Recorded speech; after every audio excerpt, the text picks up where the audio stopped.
Hello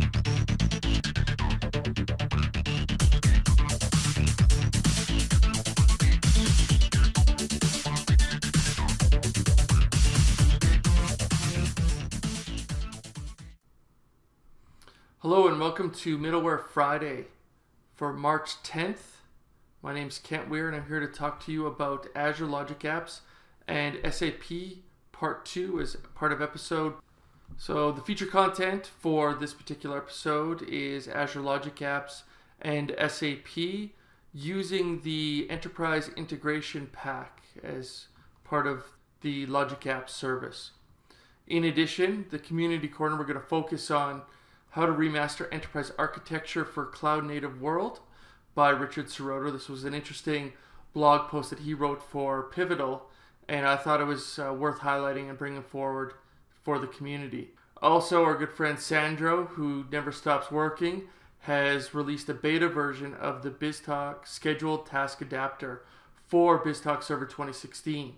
So I know there's been quite a few people out there waiting for some of the community tools like the Scheduled Task Adapter and BizTalk Deployment Framework to be updated so that they're supported and working inside of BizTalk Server 2016. So thanks, Sandro, for doing your part and helping out with the Scheduled Task Adapter. I know there's many people that are anxiously awaiting for it. Also, BizTalk 360 has announced Integrate 2017 in London. So that's by Saravana Kumar, and we'll go ahead and chat a little bit about that event as well. As part of the feature content, I've compiled a few notes that I feel are worth going over. So this episode does build off of part 1 or episode 9. So if you haven't watched that episode, strongly recommend that you go through that episode because we'll talk about things like the on-premise data gateway and how you go ahead and call an SAP service, whether that's an IDOC, RFC, TRFC, or BAPI. The Enterprise Integration Pack is something that we're going to introduce as part of this episode. I haven't talked about it before.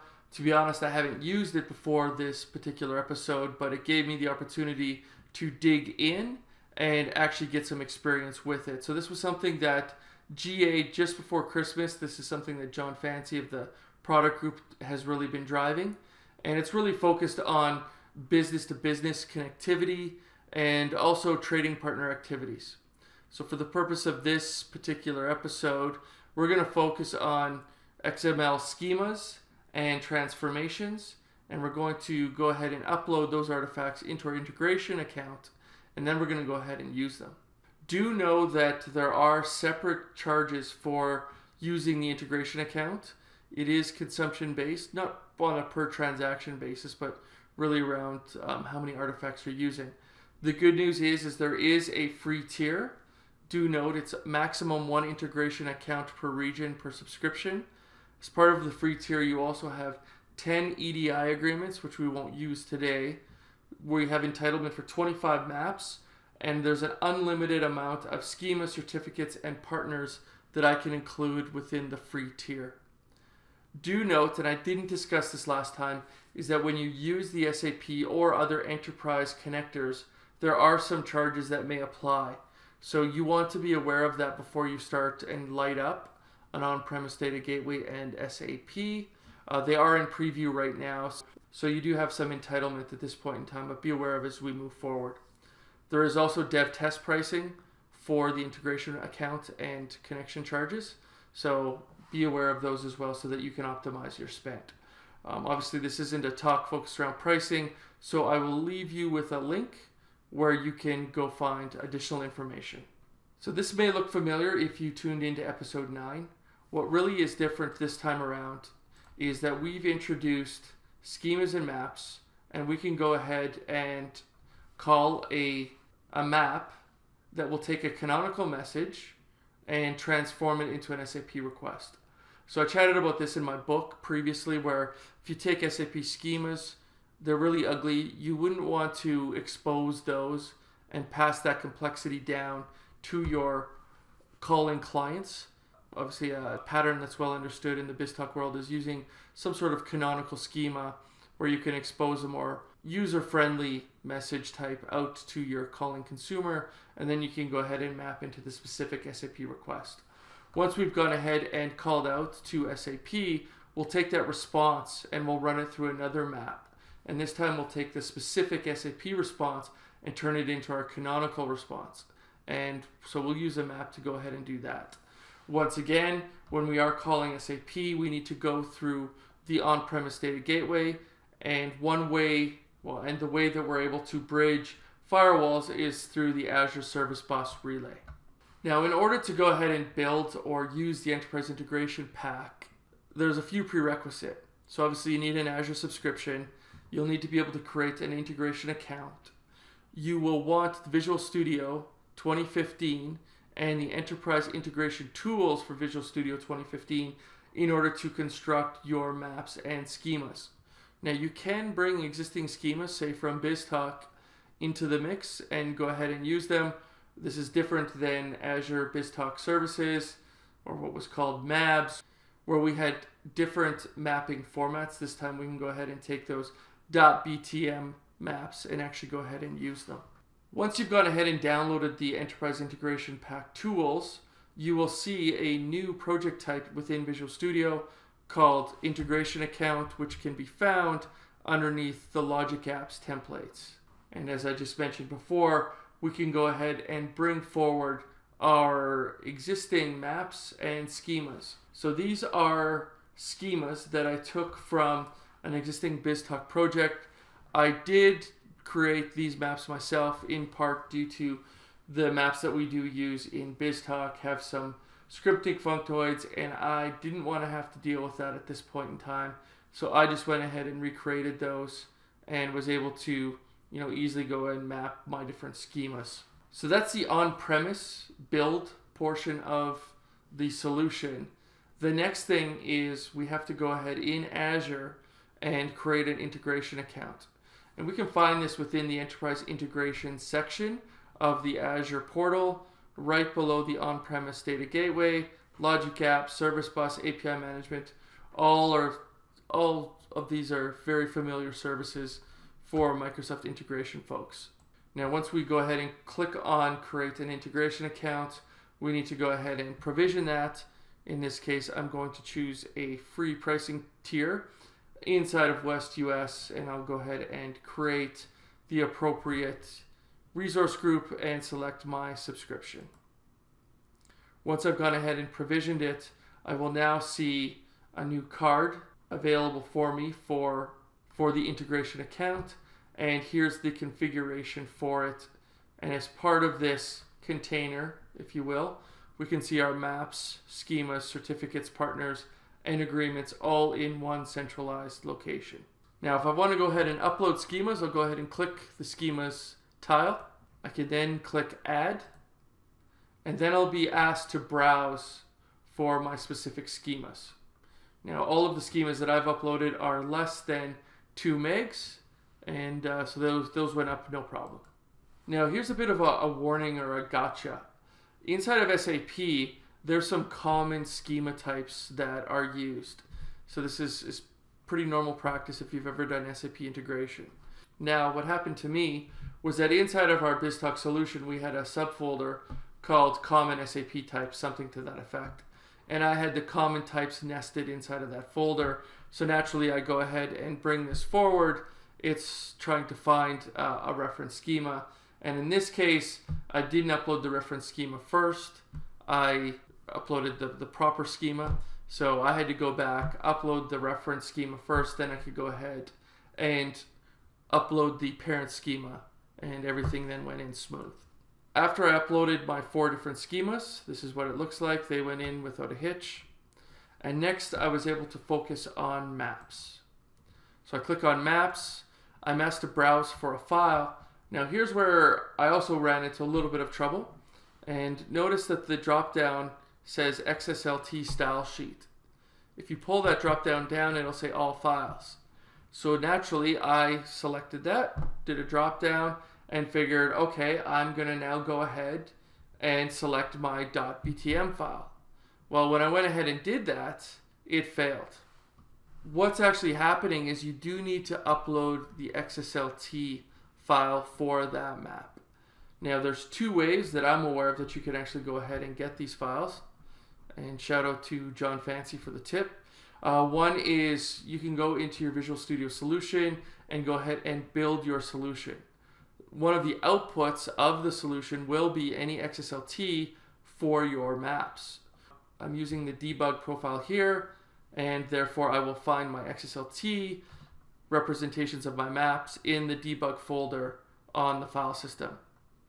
Another way, and probably not as eloquent or streamlined, is if you go ahead and actually debug a map, what will happen is a window will pop up which will provide the XSLT file. So once again, you can go ahead and save that and upload it to the portal. So choose your own adventure, both will work, and you'll be flying.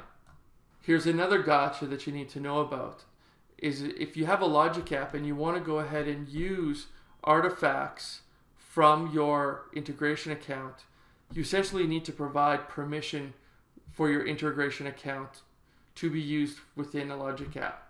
Now, this is my particular Logic app that I've created, LA-MOC-GetEquipment-POC-KW, and I need to go into Settings, Integration Account, and then provide the name of the integration account that I want to allow access to, and in this case, that's the name of it. Once I'm in Logic app, I can go ahead and do a search and find a Transform XML action, and I'll then go ahead and select Transform XML. Now I need to provide some content that I want to map. So this is an example of my first map where I'm taking the body of my web equipment request and I want to transform it to my SAP equipment request.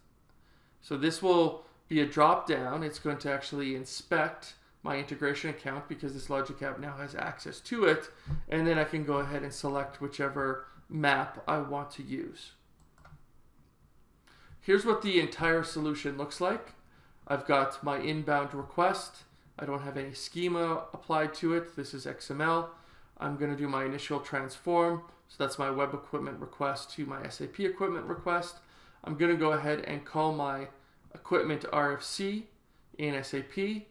I'm going to provide my transformed message, and I really should have renamed these prior to saving because now I can't. It would have made more sense.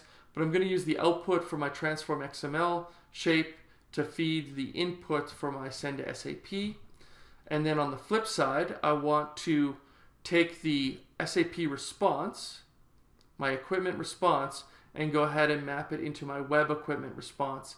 And then I want to send it back as part of my response to my caller. And in this case, I'm going to go ahead and use the output from my transform XML2 shape. So enough of the PowerPoint, let's actually get into a real demo. So now I'm in Postman, and I'm going to go ahead and call my Logic app through that HTTP request. Now in episode 9, I went and sent a native SAP request message in to my RFC call. This time I'm going to actually take a more generic web request where we'll then transform it using a map inside of our enterprise integration account, and then go ahead and call our SAP RFC, then get the response from SAP, transform it back into a web get equipment response that is a little bit easier to digest if you're the developer building this particular interface.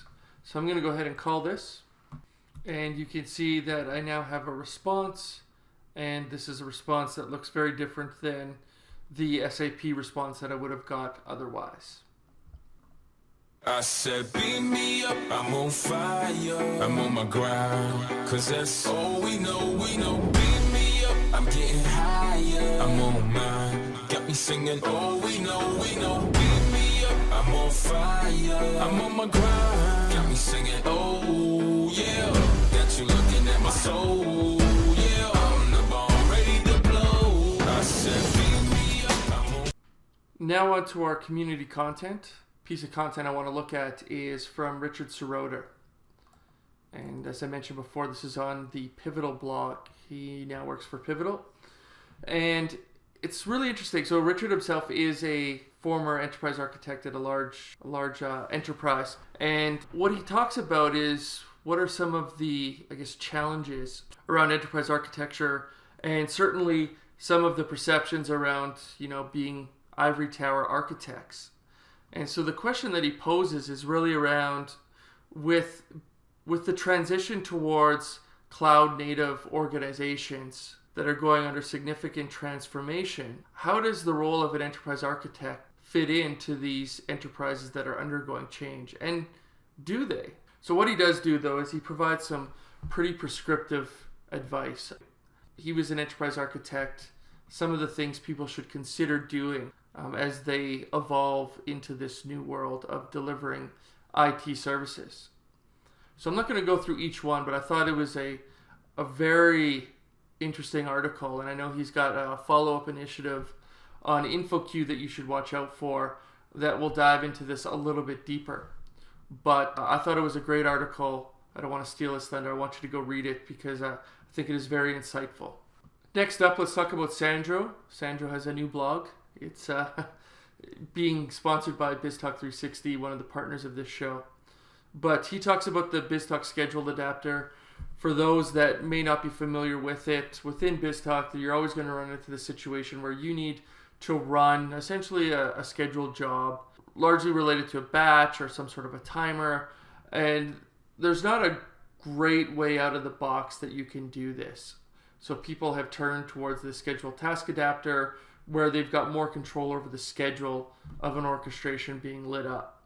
Sometimes we've gone ahead and used a SQL polling adapter and a scenario for simple scheduling to kind of avoid being tied to or dependent upon this BizTalk scheduled task adapter.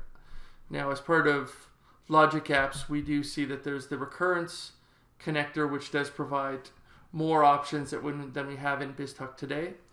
But until we see something out of the box from BizTalk team itself, Sandro has a good stopgap.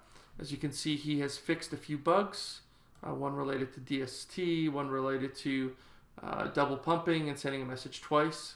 So feel free to check this out. You can download the adapter here, and he's got a changelog and a release history. So don't forget to send Sandro some love for all of his time and effort maintaining and being the custodian of this particular adapter. Lastly, let's talk about BizTalk360 and the upcoming Integrate 2017 conference. So I've had the opportunity to speak at this event, I guess for the last 3 years for sure. It was rebranded Integrate. It was previously known as the BizTalk Summit. BizTalk360 always does a stellar job. They're always bringing in top talent to speak, whether they be MVPs or the product group. So once again, BizTalk360 is taking this on. There are some early bird pricing that you may want to take advantage of. Save a few bucks. If you forget or weren't able to attend the previous talk, he's highlighted a few of the more popular talks from last year. And as you can see, there's 3 days, or I guess 2.5 days of content. Here's the sponsor, so shout out to them. I have been invited back to speak, so I'm super pumped to be heading back to London in the UK to go ahead and speak. This is probably my favorite event out there. I haven't quite decided what I'm going to talk about. Likely will be some sort of a cognitive / bot feel to it, but we'll see. We haven't gone through the final submissions yet. But I've been purposely holding back some content from Middleware Friday to ensure I've got something fresh for the Integrate event. Also, don't forget March 25th, the Global Integration Bootcamp throughout the world. I know there's been a new location added in the United States, actually 2. Last week I talked about how Seattle has been added to the agenda. Well, so has Chicago. So now there's 3 locations in the United States: New York, Chicago, Seattle. I will be speaking at the New York event. I'll also be joined by fellow MVPs Howard and Stephen Thomas. In addition, Mandy will also be there. Feedback, feel free to send it to either of these channels. Want to thank BizTalk360 once again for being a great partner of the show and a great ambassador of the community. So thanks again for watching. I'll leave you with the credits, and we'll see you next week on Middleware Friday.